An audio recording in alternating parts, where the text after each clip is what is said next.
rapid COVID-19 tests, both able to detect the virus in just 90 minutes, will begin to be rolled out from this week. I mean, that's how quick this is, in order to increase testing capacity ahead of the winter, which would be so useful. I mean, it could be a game changer. So the two tests will be made available to NHS hospitals, care homes and labs, at least in the first instance.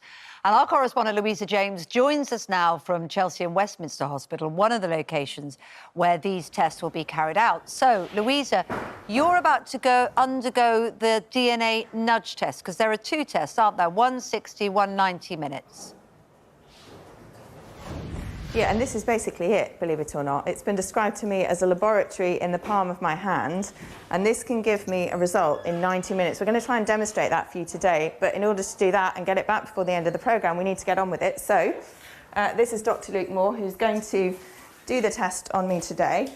And Dr. Moore, if you can just explain what you're doing as you do it. Of course. Well, good morning, Louisa. If I could ask you to remove your mask, please. Sure. Now, I'm just going to ask you to open your mouth. I'm going to be swabbing each side of your cheek for about 15 seconds. OK, so as you have had done before, and I'm sure many people have, the usual PCR tests involve putting a swab all the way up your nose. It's going to come under your tongue here, so if it's a little bit uncomfortable. And that can be even more uncomfortable than this. So what this is doing is picking up some of your cells, some of your human cells, and then looking for the presence of any virus in there. And that's basically all it is. If I could ask you to pop your mask back on there, please, Louisa. And that is much less uncomfortable than the one that I've had, which goes all the way down to your tonsils, or the one that goes up your nose. Well, quite. So this test has been developed for the one that goes up your nose, that uncomfortable one. But what we're doing here is trying to generate extra data to allow us to do that swab that you just had in the cheek, which is obviously a lot less troublesome than the one up your nose. And what happens, so we've got 90 minutes now, haven't we, now that it's in that box? What is that box doing to that sample? So what we have upstairs for the one that's up your nose is big bits of kit that take many, many hours to give you a result. All of that's been miniaturized, put onto this single chip, goes into here, and it looks for different genes in these viruses. And ultimately, it could look for other things as well, because obviously we're coming up to winter.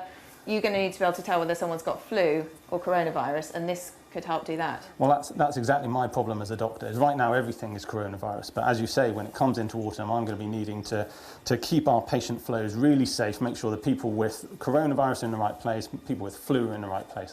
That's essential for me for the coming winter. And you've been trialling that already. 8 hospitals, I think, have been using this in things like cancer wards, maternity. Obviously, that removes the need to keep people separate for what, overnight, you know, well, 24 exactly. hours? We all have a limited number of side rooms in all of our hospitals up and down the country, and making sure we make best use of those, and we cohort patients if necessary when needed with the same viruses rather than mixing and matching people. That's a key to infection control. And without wanting to belittle the skill with which you did that, I think one of the points of this, isn't it, is that, you know, you're obviously a trained medical professional, but anyone can be trained to do this test, unlike the ones in the labs. Oh, very much so. So we have fleets of highly skilled scientists up in the lab doing their jobs day in, day out. But actually what this does is, as you say, take away the need for that, then they can get on with doing their other things whilst this is done at the point of care or near patient, really cutting down that time to result. Thank you, Dr. Moore. And this is one of 2 tests, as you mentioned. The other one, the Lamport test, developed in Oxford, that's being rolled out this week in care settings and in laboratories. This one goes into hospitals from next month, other than the ones it's being trialled in at the moment. There has been some concern about the accuracy, and that it hasn't been really tested on large scales yet, but both the companies say they're working on that and they'll be able to deliver that shortly. And if you come back to us, hopefully then in 90 minutes' time, we should be able to give you the result of this test. Yeah, the technology is extraordinary, and as you say, in terms of infection control and availability, it could be huge for tracking and tracing COVID. How do you feel, though, Louisa? Because, you know, we genuinely don't know the results. You're doing this for the purposes of explaining how the test works, but in 90 minutes, you could find out that you've got COVID. I should point out to everyone that we've put lots of measures in place just in case you are in that situation, to look after you and to keep everybody safe around you. So we can reassure you of that. But how do you feel? Well, I mean, is exactly what you say, which is that we've thought about this in advance. I should also say that there's no reason for me to believe that I do have it, because I've got absolutely no symptoms whatsoever, and as far as I know, I've not been in contact with anyone who has got it. But we have had to think about this and what would happen if there was a positive result. If there was a situation where I was in the hospital for some kind of procedure or whatever, then I would be put into a separate room on my own. I think if there was a weak positive, I would be put in that position while another test was carried out, perhaps, I don't know what, 24 hours or so later. And then they would be able to tell whether that had then gone to a negative or into a strong positive. If it was a positive, obviously I would then be treated as somebody with the virus and not put in contact with any other patients, and all medical staff would be wearing a full PPE and obviously take the precautions. If this happens to me today, I will of course go straight home and have no contact with anybody, and you won't see me again for another 2 weeks. Well, we hope it doesn't, for your sake, obviously. But I guess the key thing is knowing means that you can take action, and that's the important thing, isn't it? So good to talk to you this morning, and we'll come back to you. Yeah, and I think for the results. Sorry.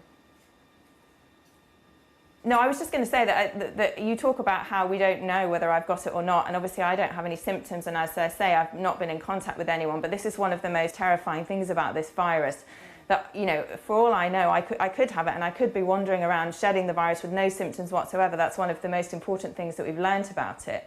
And the fact that you will be able to have these tests perhaps available in the long term in places like schools and offices could really help reduce the number of people who are potentially giving it to people without realising that they're doing so. Yeah. So nerve-wracking for you on one level, but power and knowledge is so vital in this, isn't it? Well, look, thank you for exploring it for us this morning. We'll come back and look at how the test worked and your situation within 90 minutes.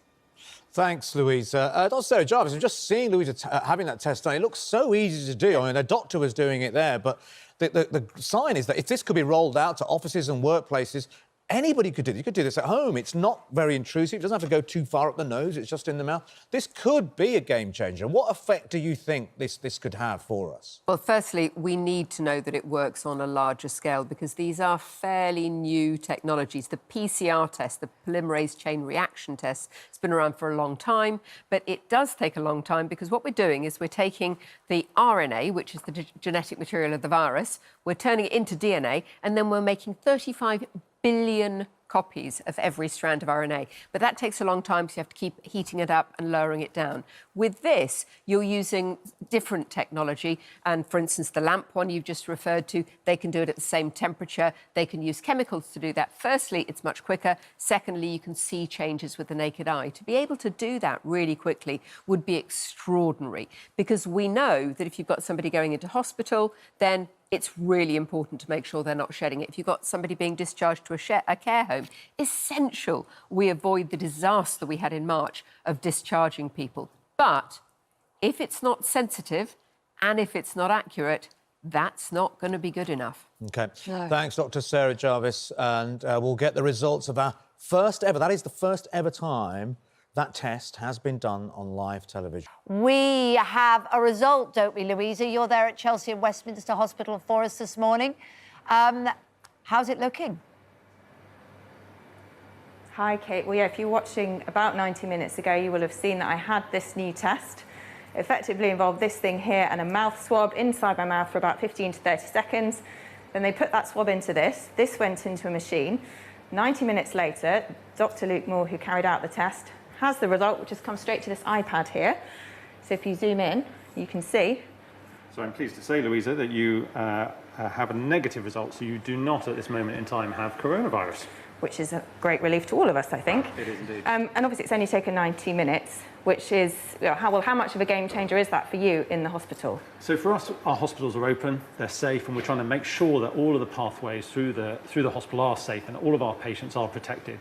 So having a result for coronavirus within 90 minutes really allows us to keep our patients safe, make sure that the hospital functions appropriately, and our patients can have as normal a healthcare experience as possible. So if I had come in because I was going to A&E or whatever, I would have been, what, on my own for the last 90 minutes? So we would have been keeping you segregated in a room by yourself. And obviously having a result through in 90 minutes means that you, if you had have been in A&E, could now come out safely and we could do the necessary other investigations on you.